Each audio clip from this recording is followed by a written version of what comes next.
quiero charlar algo con ustedes que el Espíritu Santo empezó a trabajar en un entendimiento de revelación. Y cuando digo revelaciones, la palabra es una revelación. ¿Ok? La palabra escrita es la revelación de los pensamientos de Dios. Lo único que hace la palabra es iluminar el entendimiento de la mente del ser humano cuando Cristo está en nosotros. ¿Ok? Otra vez, la palabra es una revelación escrita que nos revela los pensamientos de Dios. Cuando tú y yo la leemos, cuando tú y yo la estudiamos, lo que hace es alinear mi espíritu, mi alma y mi mente. Pero para que yo pueda aterrizar en una forma correcta o en una forma práctica la palabra, requiero tener la mente de Cristo. Cuando tú y yo tenemos la mente de Cristo, entonces es más fácil practicar o es más fácil entender para practicar la escritura. Así que esto es realmente muy sencillo. ¿Estamos aquí? Así que mientras estaba estudiando días atrás, te quiero regalar un principio de discipulado. Yo estudio la Biblia para crecer y enseño lo que sé.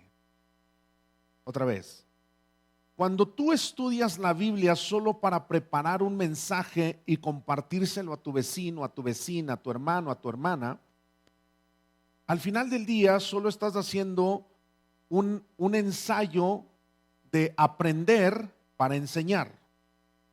¿Estamos? Aprender para enseñar.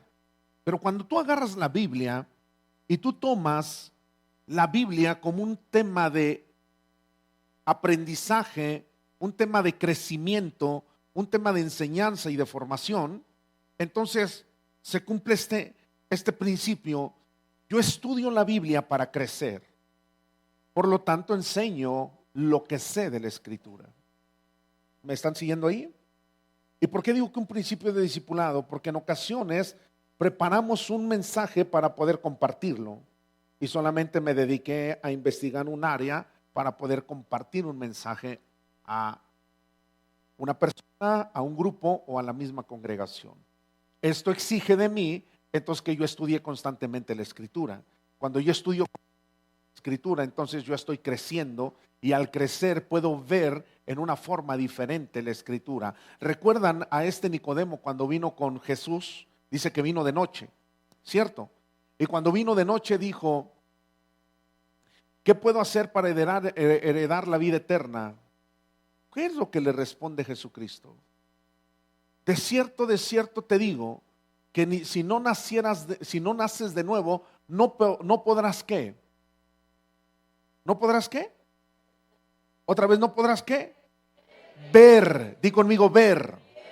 Así que entonces podrás estudiar, o lo voy a decir, podrás escuchar la palabra, pero el escuchar la palabra, si estás en modo fariseo, pues va a ser difícil que logres ver como Cristo está viendo. Así que entendemos modo fariseo, ¿no? Así como poner tu teléfono en modo avión. Así que entonces Nicodemo, que es un hombre con bastantes letras, al final del día no logra ver. ¿Por qué no logra ver? Porque no tiene la luz que le va a permitir entrar en el reino de los cielos. Y por eso Jesús dice, yo soy la luz de este mundo. Entonces está diciendo, yo soy la revelación. Y para que tú puedas ver como yo vea, necesito que tú estés conmigo y yo contigo. Y se cumple lo que dice Juan 15:5, dice, yo soy la vid y ustedes los pámpanos. El que está en mí, yo en él, ¿qué? Lleva mucho fruto. Digan conmigo fruto. Otra vez fruto. Ahora, fruto es consecuencia de la naturaleza de una semilla. ¿Están aquí? Si fruto es consecuencia de la naturaleza de una semilla, entonces lo que primero tengo que pensar antes de ir al pensamiento escritural es que si Jesucristo está en ti, si Jesucristo está en mí, lo primero que tengo que observar es que hay una semilla que fue sembrada en esta tierra, ¿cierto? Si esa semilla fue sembrada en esta tierra, que está puesta en mi vida, que está puesta en mi espíritu, en mi alma, en mi mente, en mi ser, está dando a luz con base a su naturaleza. ¿Estamos? Y entonces dar a luz con base a su naturaleza, es importante entender la palabra proceso. Digan conmigo, proceso. Esto es muy sencillo de entender cuando tú vas a Génesis. Si en Génesis observamos que Dios está en el escenario donde hay un caos, en el capítulo 1, versículo 2, hay un caos, la tierra está desordenada y está ¿qué? Vacía. Así que entonces, cuando tú miras que el Espíritu de Dios se mueve sobre la faz de las aguas, tenemos el asunto de que Dios está en el escenario de Génesis capítulo 1 y podríamos observar que las tres características o tres cualidades o tres atributos de Dios es que Él es omnipresente, omnisciente y omnipotente, ¿cierto? Así que si Él es omnipotente, Él tiene el poder de crear todo en un instante. Y entonces surgiría una pregunta: si Dios tiene la capacidad de crear todo en un instante, entonces, ¿por qué tardó 6 días, 5 días en ordenar la tierra y en el sexto día crear al hombre? Si Él tiene el poder de hacerlo en un instante. Podríamos resumirlo en el sentido que Dios es un Dios de orden. Y como es un Dios de orden, es importante aplicar un proceso para llegar al fin del propósito. ¿Estamos aquí? Así que entonces, cuando hay una semilla que se siembra en la tierra, automáticamente esa semilla requiere de un proceso.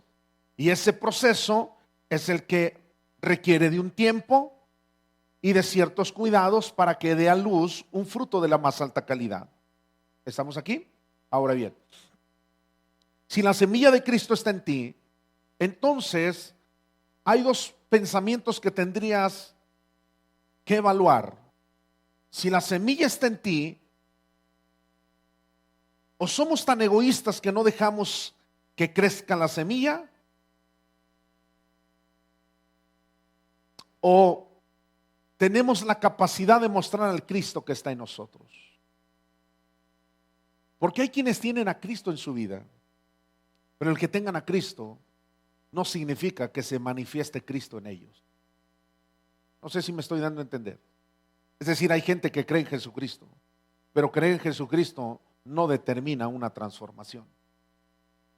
Es decir, en ocasiones es tan bruto pensar que creo en Jesucristo y no dejo que pueda crecer y manifestarse a través de mí.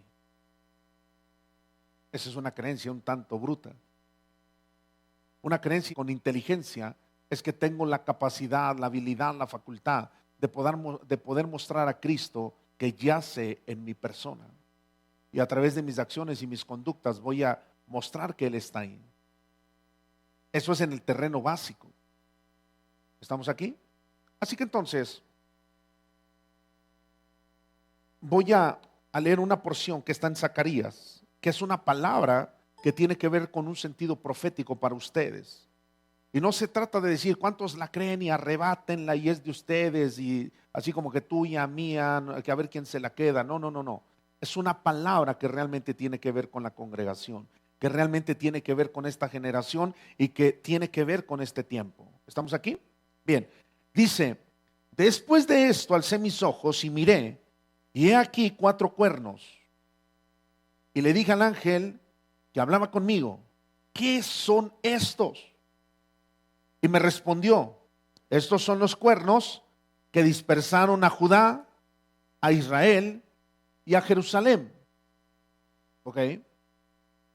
Ahora, ponemos un dedo ahí y vamos corriendo a Joel capítulo 2, versículo 23.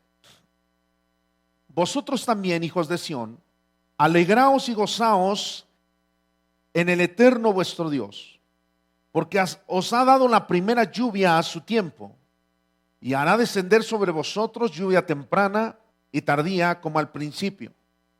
Y escuchen esto: las eras se llenarán de trigo y los lagares rebosarán de vino y aceite, y os restituiré los años que comió la oruga, la langosta, pulgón y el revoltón, mi gran ejército que envié contra vosotros. ¿Ok? Y comeréis hasta saciaros y alabaréis el nombre del Eterno vuestro Dios, el cual hizo maravillas con vosotros, y nunca jamás será mi pueblo avergonzado. ¿Ok?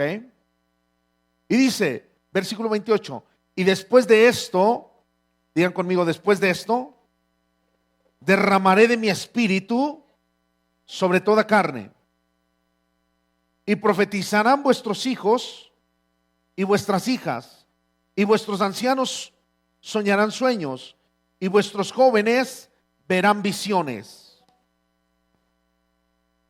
Ahora, cuando tú y yo estábamos en el libro de Zacarías, dice que alzó sus ojos el profeta Zacarías y miró, y estaba mirando ¿cuántos cuernos? 4 cuernos. ¿Y cuántos son los personajes o gusanos los que están en Joel? Son 4. Ahora bien, de aquí vamos a partir. Bien, el primer punto que tenemos que observar, dice, y os restituiré. ¿Cómo podemos entender la palabra restitución? Si hablamos de una restitución, significa que antes ya había algo, ¿cierto? Para poder entender la palabra restitución, significa que ya había previamente algo. Ahora, cuando tú vas a la Escritura, entonces lo primero que tenemos que observar es que nosotros somos una creación divina, ¿cierto? Y si nosotros somos una creación divina, dentro de nosotros hay un ADN, y ese ADN es el Espíritu del Padre en nosotros. Ahora, cuando Cristo viene a nuestra vida, cuando tú y yo lo aceptamos, en ese momento se habilita el ADN del Padre que está en nosotros. Entonces, Cristo lo que hace es tener una conexión, nos hace que conectemos nuestro espíritu con el Espíritu del Padre. Y después en Hechos capítulo 2 nos muestra que el Espíritu Santo desciende porque Él es el que nos va a guiar a toda verdad, ¿cierto? Ahora bien, entonces tengo al Padre que está en el cielo, tengo a Cristo que es el medio que me conecta con el Padre, y tengo al Espíritu Santo que es el que me está redarguyendo, o es el que está trabajando dentro de mi conciencia, es el que está trabajando dentro de mis pensamientos, es el que se está moviendo sobre la faz de la tierra. Según Génesis capítulo 1, dice que se movía sobre la faz de la tierra, y la tierra en hebreo es Aretz. Pero Aretz también tiene que ver con mentalidad. Entonces el Espíritu Santo se está moviendo ¿en dónde?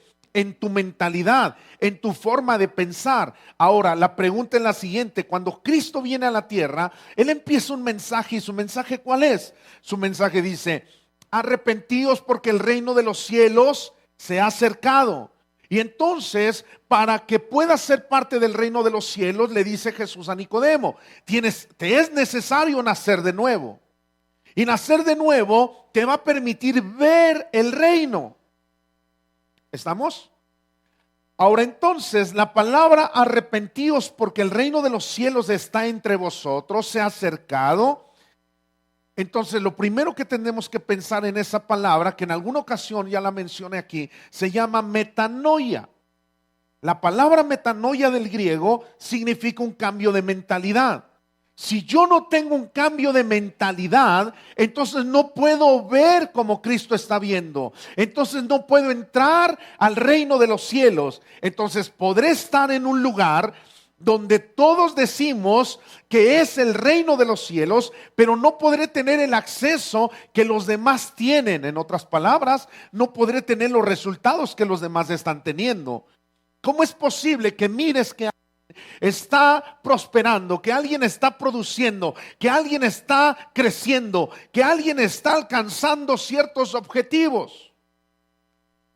Y entonces la justificación más cruel de la zona de confort del ser humano o del creyente en el cristianismo dice lo siguiente: creo que Dios está enojado conmigo, creo que Dios me ha abandonado, creo que Dios no escucha mi oración, creo que estoy en pecado. Voy a decírtelo de esta forma: los pecados realmente no son un problema, porque los pecados están resueltos en la cruz. Todo pecado que tú hayas cometido y que puedas cometer más adelante está resuelto en la cruz. Jesucristo ahí lo resolvió. Pero lo que te corresponde a ti asumir es la responsabilidad de reconocer que te equivocas y tener la facultad de asumir la responsabilidad de cambiar el curso. Y que lo más importante de todo esto es que tú puedas enfocar tu vida en un potencial directo hacia el propósito por el cual fuiste diseñado. Y entonces regreso a lo que sucede en el asunto de metanoia. Metanoia es un cambio de mentalidad. ¿Estamos ahí? Ahora escucha cómo va a ser este proceso. Un cambio de mentalidad se oye muy sencillo, ¿cierto? Pero para tener un cambio de mentalidad, lo primero que tengo que entender son los conceptos que han definido mi vida en los últimos tiempos. Los conceptos que tengo que me fueron formados, o lo voy a decir de otra forma, los conceptos que tengo hoy día, es probable que deformaron la verdad del estado original en el que yo llegué a esta tierra. Otra vez, es probable que los conceptos que tengo hasta el día de hoy hayan deformado el origen con el que yo fui diseñado. No sé si alguien me está siguiendo ahí. El origen con el que yo fui diseñado es el principio retórico de la esencia de mi persona. Todo concepto que tenemos en nuestra mente o nos forma o nos deforma. Pero ojo, cuando tú y yo entendemos la definición clara de un principio, entonces hay una transformación real en nuestra vida. Porque el problema es la interpretación que le queremos dar y nuestro lenguaje cultural mexicano tiene un serio problema. Definamos casa, C-A-S-A. Podemos hacer un glosario de por lo menos 20 sinónimos de la palabra casa, ¿cierto? Así que entonces, la parte donde nosotros tenemos una seria situación que nos hace complejos es la definición de conceptos.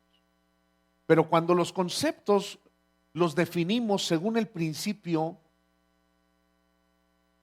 entonces nos alineamos a un pensamiento correcto. Lo voy a ilustrar de esta forma. Cuando nosotros estamos desarrollándonos dentro del núcleo familiar, sea que la familia esté en el modo nuclear o en el modo monoparental, ¿qué estoy diciendo de esto? Nuclear, que está papá, mamá e hijos.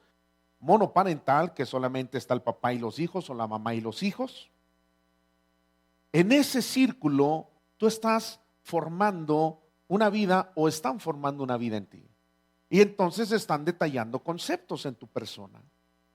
Y esos conceptos, es curioso que dentro de una familia tienen una total diferencia con otra familia. Es decir, unos entienden el concepto de respeto desde una forma y otros entienden el concepto de respeto desde otra forma. ¿Por qué? Porque son definiciones totalmente ajustadas a su creencia. ¿A su qué? A su creencia. Y hace un momento te dije, hay creencia con inteligencia y hay creencias brutas.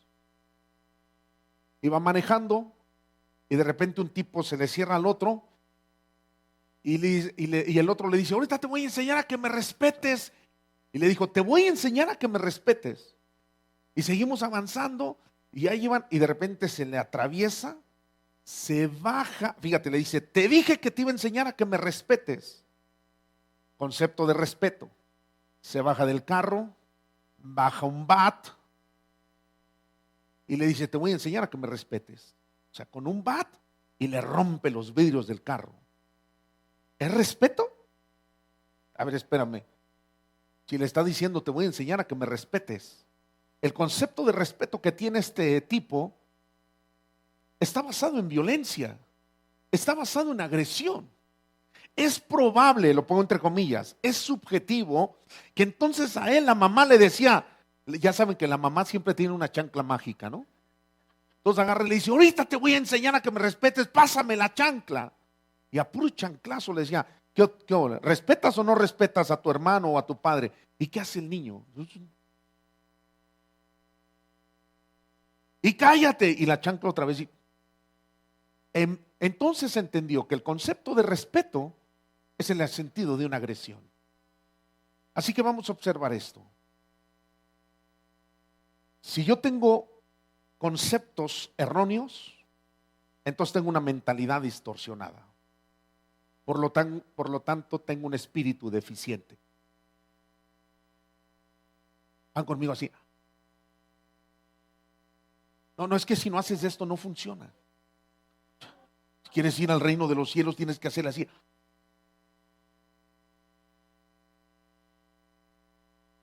Evangelio Manuel capítulo 1 versículo 1 en adelante. Se lo recomiendo. Ok, estamos allá, se me olvida que allá arriba también tenemos público. Bendiciones. Ok, vamos entonces a observarlo desde aquí. ¿Han leído la Biblia donde dice, nuestra lucha no es contra carne ni sangre, sino contra qué? Ok, ¿qué es lo primero que aparece en el escenario? Principados. ¿Qué es un principado? Definamos principado. Principado es un principio que sujeta un poder. Otra vez, principado es un principio que sujeta un poder. Ahora, ojo, entonces, si el principado es un principio que sujeta un poder, siempre me ha gustado poner este ejemplo. Si tenemos el asunto de la ley de la gravedad, si yo suelto las llaves, ¿qué pasa? Entonces el asunto del principio de la ley de la gravedad sostiene un poder. El principio de la ley de la gravedad sostiene un poder. El poder es que si yo estoy en un edificio de 30 pisos, ¿cuál es el poder que tiene la gravedad? Que si yo doy un paso al vacío, ¿qué sucede? Como imán me jala a la tierra, ¿no? El poder que tiene el principio de la gravedad es que todo lo que sube, baja. Entonces, cuando nosotros visualizamos esto, tenemos que meternos a la visión de la casa.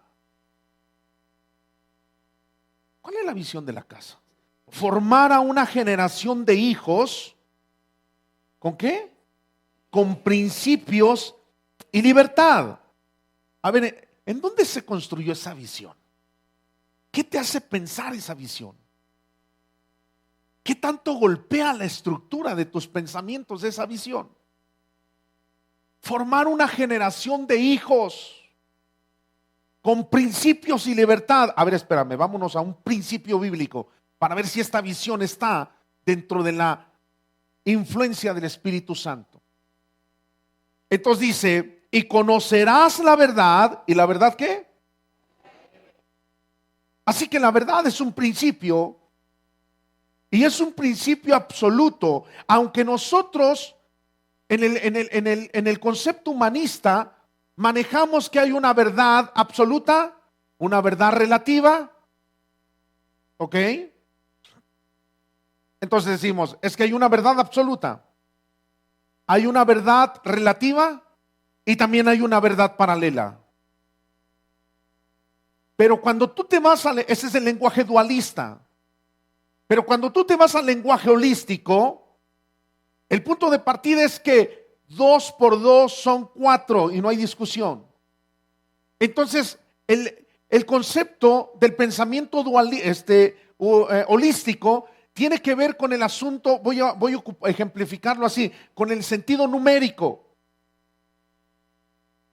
Es puntual, no te da opción a error, porque en Éxodo 20 dice, hay una lista de principios que forman nuestra vida. Estos 10 principios nos hablan de una sana convivencia. Ahora, este principio dice, no matarás. Bueno, pero nada más a los que te caen mal, a eso sí, despelúcalos.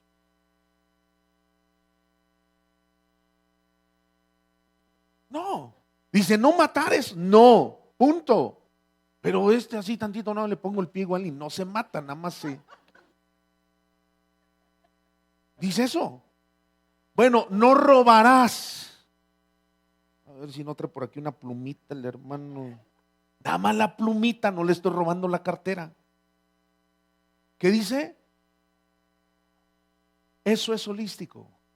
Ahora, ojo, no se vayan con el lenguaje del asunto de la corriente filosófica, de las terapias holísticas que tienen que ver con el asunto de las corrientes de los pensamientos acerca de la sanidad, de la vida, en el asunto de las constelaciones. No se vayan por ahí.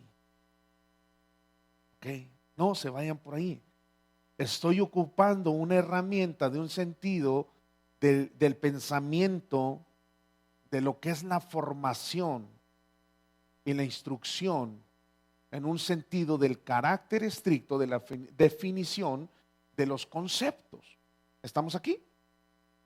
Así que entonces, el concepto dualista es que tenemos dos opciones. Y comúnmente el ser humano se mueve así. Tenemos dos opciones.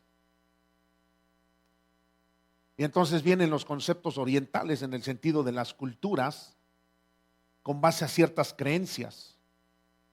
Y una de las creencias es el yin yang, ¿no? O sea, bueno y malo. De hecho, esa cultura la involucran en el cristianismo y dicen, todos tenemos algo malo dentro de nosotros. Y todos tenemos algo bueno dentro de nosotros. ¿Cierto o no es cierto? Es lo que comúnmente dicen, dentro de ti hay algo bueno y hay algo malo. Y lo ilustramos porque decimos, dentro de el pastor hay un lobo bueno y hay un lobo malo. Y depende a quién le des de comer más, es el que va a ganar la batalla interna. Y así que tiene un lobo que come frutas y verduras y tiene un lobo que come carne. Y el pastor silvestre dice, no, yo le doy más de comer al que come carne. Entonces decimos, oh, pues entonces va a ganar el que ha comido mucha carne, porque el que está débil va a morir. Esa filosofía es, ¿cómo la podríamos decir? Sencilla para no meternos en tema. Pero lo que nosotros tenemos que entender es que dentro de ti no hay un lobo que come carne y un lobo que come frutas y verduras. Dentro de ti no hay una naturaleza pecaminosa y una naturaleza justa, santa y perfecta. Porque la Biblia dice que donde el Espíritu de Dios está, ahí que hay libertad. Entonces, si yo quiero ser parte de una generación de hijos con principios y libertad, el primer principio retórico es que yo tengo que tener al Espíritu Santo en plenitud. Porque si yo tengo al Espíritu Santo en plenitud, entonces dice, donde el Espíritu de Dios está, allí hay libertad. Yo espero que tú hayas entendido esta visión desde que estás en esta casa, porque el asunto de la formación es lo que leímos hace un momento. Envié mi gran ejército contra vosotros. Y ese ejército se representa en Zacarías con 4 cuernos. Y dice que estos cuernos hicieron que huyera. ¿Quién salió corriendo? ¿Quién se dispersó? 3 personajes están ahí. ¿Quién fue? Judá, Israel y Jerusalén. Estos 3. ¿Qué representan desde la hermenéutica en el sentido de la interpretación de la parte figurativa? ¿Qué es lo que representa cada uno de estos? Judá en su definición tiene que ver primero con el tema de alabanza. ¿Ok? Ahora, 2, con el sentido de los líderes que tienen el carácter para empujar el proyecto. ¿Estamos aquí? Y luego tenemos el asunto de lo que es Jerusalén. ¿Quién es Jerusalén? Viene de Jerusalén y viene de Salem. Y Salem viene de Selem, y Selem es sueños, imagen y estatura. de los líderes, de los congregantes, que eran soñadores y solamente se quedaron en sueños.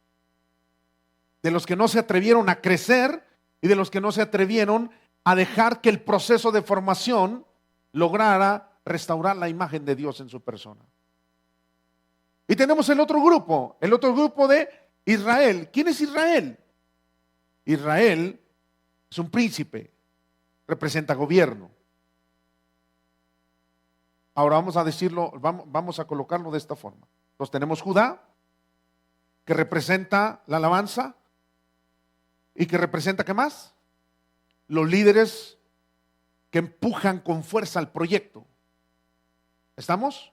Y luego tenemos el asunto de Jerusalén, los que sueñan, los que llegan y abrazan la visión y empiezan a soñar, los que gestionan proyectos, los que dicen, sí, pastor, tranquilo, mire, y lo vamos a hacer de esta forma y de esta otra forma y luego de esta, y el talento que tengo lo vamos a poner a trabajar así, y la habilidad que tengo la vamos a colocar acá, y entonces el pastor empieza a sembrarse en cada uno de estos personajes y empieza a invertir en ellos y empieza a creer, porque lo que ellos están manifestando es la forma del sueño que tienen y el deseo por establecer el reino de los cielos.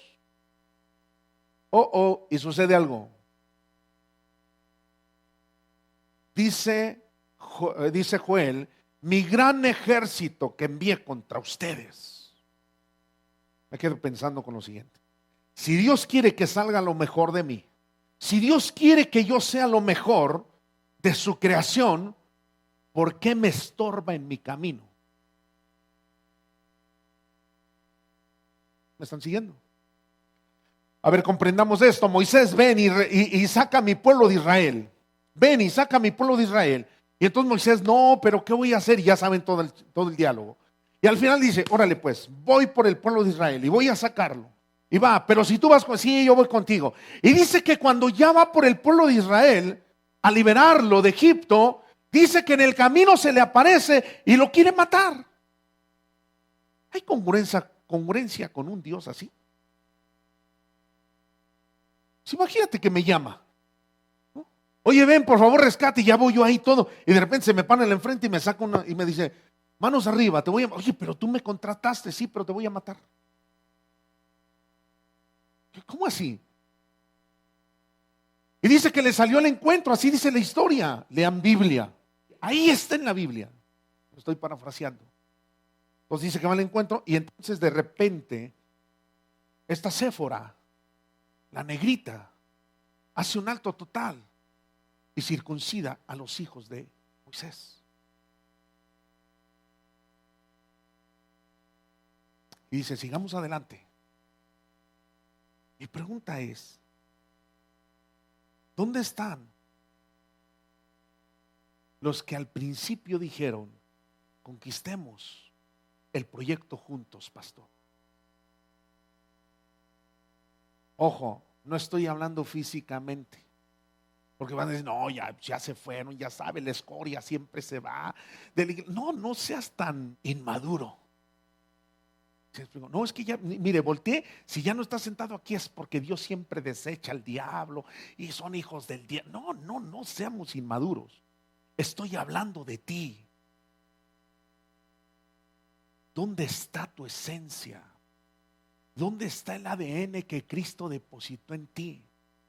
Él es un excelente inversionista. Alguien que invierte y que es máster y experto en inversión, está dispuesto a perder o su mentalidad es multiplicar.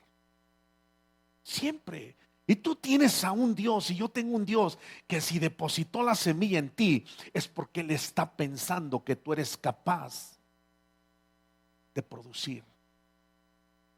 ¿Y sabes por qué cree en ti? Porque Él te diseñó. ¿Y sabes por qué cree en ti? Porque Él es tu sustento. Y la razón por la que te sale, dice, mi gran ejército que envié contra vosotros, lo que quiere es golpear tu estructura para ver si es cierto que estás dispuesto a ir y conquistar lo que realmente tú dices que puedes conquistar. Así que estamos dentro de una visión muy hermosa. Formar a una generación. Cuando yo pienso en una generación, no estoy pensando en una congregación. Cuando yo estoy pensando en hijos, estoy pensando que uno de los problemas que tienen culturalmente es la ausencia de padres. Y padres en el sentido paterno y materno. Porque traemos una cultura arrastrando desde un eje retórico en el terreno cultural. Y nos dejan sin identidad, sin padre y sin madre. Así quedamos culturalmente. Y después entró en un espíritu de matriarcado. Entonces, hablar de la paternidad es un tema muy serio. Y nuestra cultura está atravesando por esa circunstancia y no nos damos cuenta que es importante pensar en el sentido de la paternidad. Pero lo que menos nos gusta es entender la paternidad como un sentido de autoridad. Y cuando digo el sentido de autoridad es entender y comprender el concepto de autoridad, que es un principio que va a ayudar, que se convierta en un salvavidas para ti y para mí, para todos los seres humanos. Porque entonces la autoridad en primera persona es tener el dominio propio. Entonces yo gobierno sobre mis decisiones, yo gobierno sobre mis pensamientos y entonces yo gobierno sobre mis acciones. Pero en ocasiones me rebasan las circunstancias y entonces puedo acudir a alguien que me pastorea, que ha asumido la responsabilidad de que tenga una paternidad sobre mi vida para que Él pueda abrazarme y en el abrazo consolarme, pero después del abrazo y del consuelo sentarme y decirme lo que tengo que alinear y que probablemente no me gusta cómo me lo está diciendo, pero lo que yo tengo que comprender, lo que yo tengo que visualizar es que están formando mi vida. Y al formar mi vida, entonces quien va a tener el beneficio no es el padre que me forma, sino yo como hijo. ¿Sí me están siguiendo?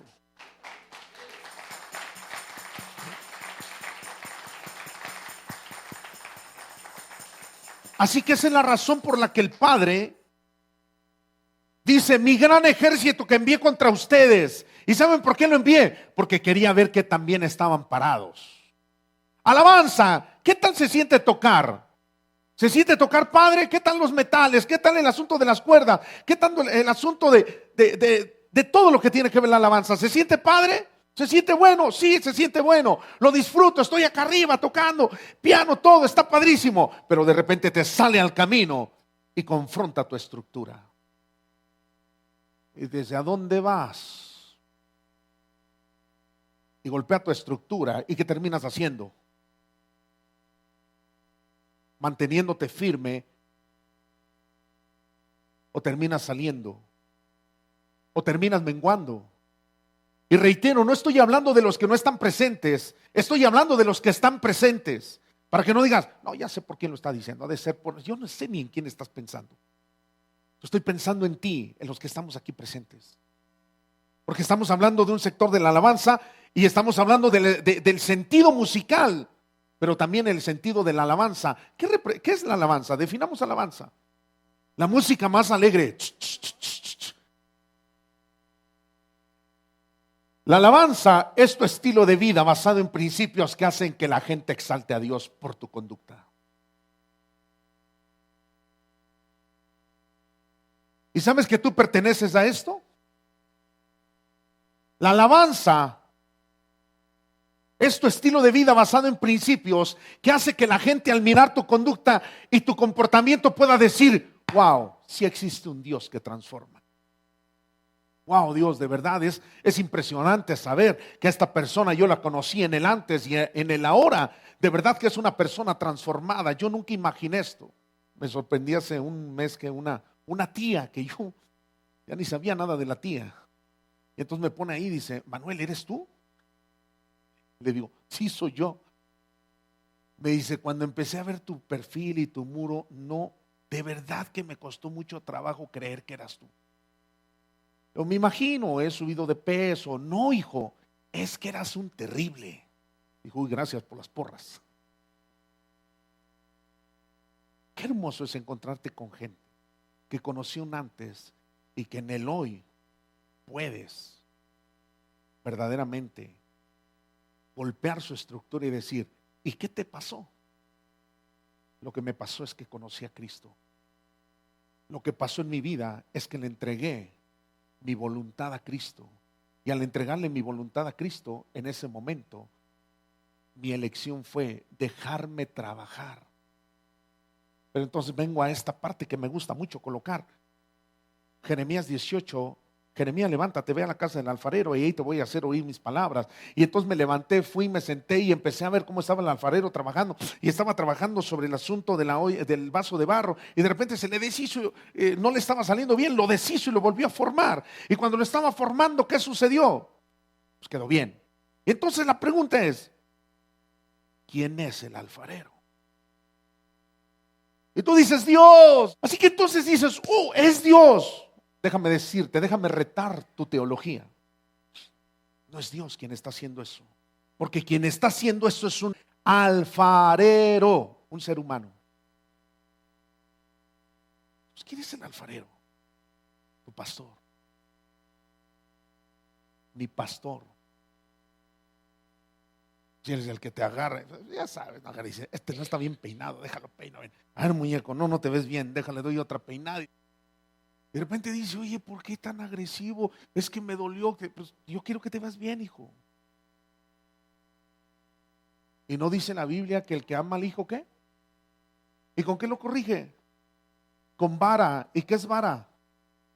Una vara de esas, a veces hacen falta que llegue y nos agarre y ¡zum! A ver si así, no, a mí me pega y me le regreso, pues qué mal. Ahora, ojo, lo que tú y yo tenemos que pensar es lo siguiente.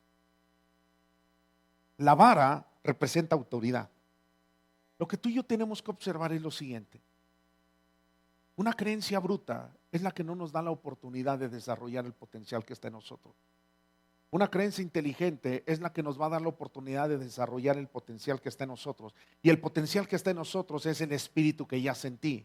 Y el espíritu que ya sentí va a alinear los conceptos. Y cuando alineas los conceptos, cambian los pensamientos. Cuando tienes al espíritu correcto, el espíritu correcto te va a guiar. Dice, os guiará a toda verdad. Y entonces cuando escuchas la corrección, tu espíritu habilita tus conceptos. Y al habilitar conceptos basados en principios, entonces tu mentalidad cambia. Voy a decir el proceso en la forma correcta como lo dije hace un momento, que no era que lo dije así. Mentalidad equivocada es resultado de conceptos erróneos. Los conceptos erróneos son resultado de un espíritu deficiente. Ahora bien, si tu espíritu es eficiente, entonces vas a tener conceptos correctos. Cuando tienes conceptos correctos, entonces tienes mentalidad correcta. La mentalidad correcta es tener la mente de Cristo. Por lo tanto, si el Espíritu del Padre reposa en mí, entonces el Espíritu Santo redarguye hasta lo más profundo, porque Él es el que conoce la profundidad de mi corazón. Y al conocer lo profundo de mí, entonces conoce las intenciones de mi corazón. Entonces las alinea a través de los principios que están en la palabra. Y en ese momento mi forma de conceptualizar la vida se empieza a alinear al pensamiento de Cristo. La mente de Cristo es la que me habilita en los conceptos correctos para poder entender los principios, y entonces mi forma de pensar cambia. ¿Alguien me agarró la onda? Les creo porque soy creyente. Así que entonces, si nosotros estamos dentro de una visión donde somos hijos, mi pregunta es: ¿dónde está la honra? ¿Al Padre? Porque dice que cuando tú honras al Padre y a la Madre, tu vida se prolonga aquí en la tierra. Entonces pensemos en el primer escenario, sí, porque puede haber aquí alguien que diga, sí, pero discúlpenme, pastor, su teología está fuera de contexto, porque Padre solo hay uno que está en el cielo. Pues más vergüenza nos había de dar. ¿En qué momento estás honrando a tu Padre espiritual o a tu Padre celestial? Vamos a partir de ahí. ¿En qué momento estás honrando a tu Padre Celestial? Porque honrar a tu Padre Celestial es sujetarte a la Escritura. Y sujetarte a la Escritura dice que entonces nosotros tenemos que estar en una supervisión pastoral. Y si estamos en esa supervisión pastoral, entonces voy a ilustrar este pensamiento. Somos un diamante en bruto. Por lo tanto, necesitamos ser trabajados para que sea formado nuestro carácter y entonces dar el nivel que requiere el propósito de tu vida. Porque el propósito de tu vida es lo que va a engranarse en la visión. Y entonces la visión de la iglesia va a tener por sí sola el desarrollo natural con base a la esencia que está en la visión. ¿Estamos ahí? Así que tenemos entonces Judá, alabanza, y dijimos que tú eres parte de la alabanza, y también todos los chicos que pasan a la alabanza, porque ese es un oficio. Ok. Y tenemos el asunto de lo que representa el asunto de Jerusalén. ¿Dónde están los hombres y mujeres que sueñan? ¿Dónde están los que dijeron y vamos a hacer esto y vamos a hacer lo otro y le vamos a meter y no se preocupe porque yo estoy con usted y vive Dios y vive su alma y yo estaré y lo haremos juntos y conquistaremos y trabajaremos? Y al final del día vienen ciertas circunstancias que te confrontan, golpean tu estructura y entonces entras en un terreno de la duda y la duda te lleva a la incredulidad.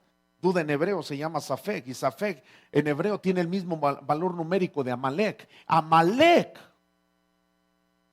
es el hijo de un concubinato, es el hijo de una relación sin compromiso. Entonces, ¿en dónde entra la duda cuando te sales del compromiso? ¿En dónde entra la incredulidad cuando le das paso a la duda? ¿Será este mi lugar? ¿Será que sí Dios está con el pastor? ¿Será que sí vamos a tantas palabras, tantas profecías, promesas? ¿Será que sí va a llegar? Y entonces ahí es donde nosotros descalificamos. Porque tú y yo ya calificamos. Vamos concluyendo. Pensemos en esto, familia. Empezamos leyendo Juan 15:5. Vosotros sois, yo soy la vid y vosotros los pámpanos. El que está en mí y yo en él, este lleva mucho fruto. Y te dije, fruto es consecuencia de la naturaleza. Así que Jesús un día mirando los lirios dijo, mira, estos lirios no hilan y no trabajan, solamente crecen. ¿Recuerdan? Y yo te dije, yo estudio la Biblia para crecer y enseño lo que sé. Así que entonces lo que está diciendo es que tú impartes y compartes lo que está dentro de ti. Y si lo que está dentro de ti no es palabra de Dios, entonces lo que está dentro de ti es una humanidad. Y esa humanidad es la que se convierte en Gálatas 5:19. Y cuando tú estás en modo Gálatas 5:19, entonces las obras de la carne se manifiestan. Pero cuando tú y yo estamos en lo que dice Juan 15:5, lo primero que tenemos que pensar es la parte de Gálatas 5:22. Y Gálatas 5:22 dice, más el fruto del Espíritu es amor, gozo y paz. Y hay toda una lista de 9 elementos. Cuando esos 9 elementos están en tu persona, entonces cuando tú relacionas con tu entorno, cuando tú relacionas con las personas que están a tu alrededor, tienes que mostrar estos elementos. ¿Cuál es el amor? ¿Cuál es el asunto del gozo? ¿Cuál es el asunto de la paz? ¿El asunto de la mansedumbre, la templanza, la bondad? Ok, todo esto es lo que tú estás expresando en ese momento. Tú te conviertes en una persona que está dando alabanza a Dios. Y eso se llama Judá. ¿Estamos aquí?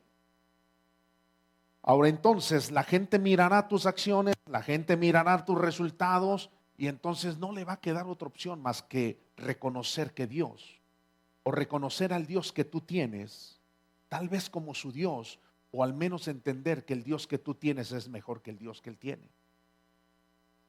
¿Estamos ahí? Y entonces vamos al siguiente escenario. El siguiente escenario es el asunto de la parte de Jerusalén. Y la parte de Jerusalén es el asunto de sueños, imagen y estatura.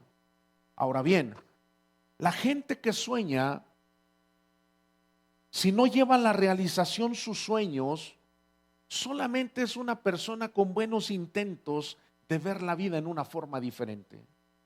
Pero la gente que sueña y hace realidad sus sueños es porque está mirando el futuro, y el futuro para nosotros se llama destino. Y entonces es lo que comentamos acerca de Nicodemo y Jesucristo.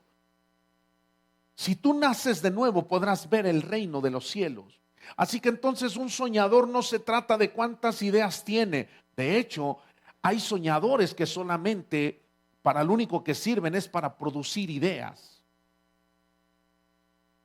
Pero entre un soñador a un ejecutador de sueños es el que toma riesgos, es el que se atreve y es el que toma la elección de salir de la zona de confort. Y para salir de esa zona de confort, Jesús le dice, tienes que nacer de nuevo. Y nacer de nuevo es entrar a un nuevo tiempo de oportunidades. Mientras las circunstancias están complejas, un hombre soñador está pensando en cómo va a resolver las circunstancias para poder ir al siguiente nivel. Y el ejemplo es José. José estaba en la cárcel, él es un hombre soñador y está en la cárcel, y cuando está en la cárcel, entonces el que está en la cárcel junto con él, el copero y el panadero. El panadero está en la cárcel y le dice, oye, tuve un sueño, y le dice, te platico el sueño, me dices qué sucede. Uy, no creo que te convenga. No, pero tú dímelo. Bueno, sencillo. El sueño que tú tienes es que el rey te va a matar. Qué rico, ¿no? Así que, oye, soñé que te van a matar. Uy, qué bonito. Y ahora está el otro punto. El copero. Tenemos dos escenarios. El panadero está dentro de una sección de nivel bajo de la zona de confort. El copero constantemente está arriesgando su vida, porque en aquel tiempo constantemente arriesgaba su vida. El rey no podía tomar vino si no lo tomaba primero el copero. Si no se movía el copero, entonces se lo tomaba el rey. Entonces, dos tipos dos figuras del entendimiento de los sueños. El que sueña que está en una zona de confort, pues aquí mira, yo solo hago pan, aquí estoy tranquilo, no tengo riesgo, total se me quema, pues lo vuelvo, pues aquí hay masa, hay maíz, lo hacemos. Pero el otro que está exponiendo su vida constantemente es el que sale de la zona de riesgo, porque día a día se está exponiendo a una circunstancia totalmente que lo puede dejar muerto en ese día. Así que tomar riesgos es significativo para los que tenemos la imagen de Cristo. ¿Estamos aquí? ¿Cuánto inviertes? ¿Cuánto inviertes de tiempo para tu estudio? ¿Cuánto inviertes? ¿Cuánto es lo que das? Porque el principio de la productividad es lo que tú estás dispuesto a sembrar. Y sembrar está en un código de honor. Y los códigos de honor solamente los tienen aquellas y aquellos hombres que están dentro de el pensamiento de una cultura de reino.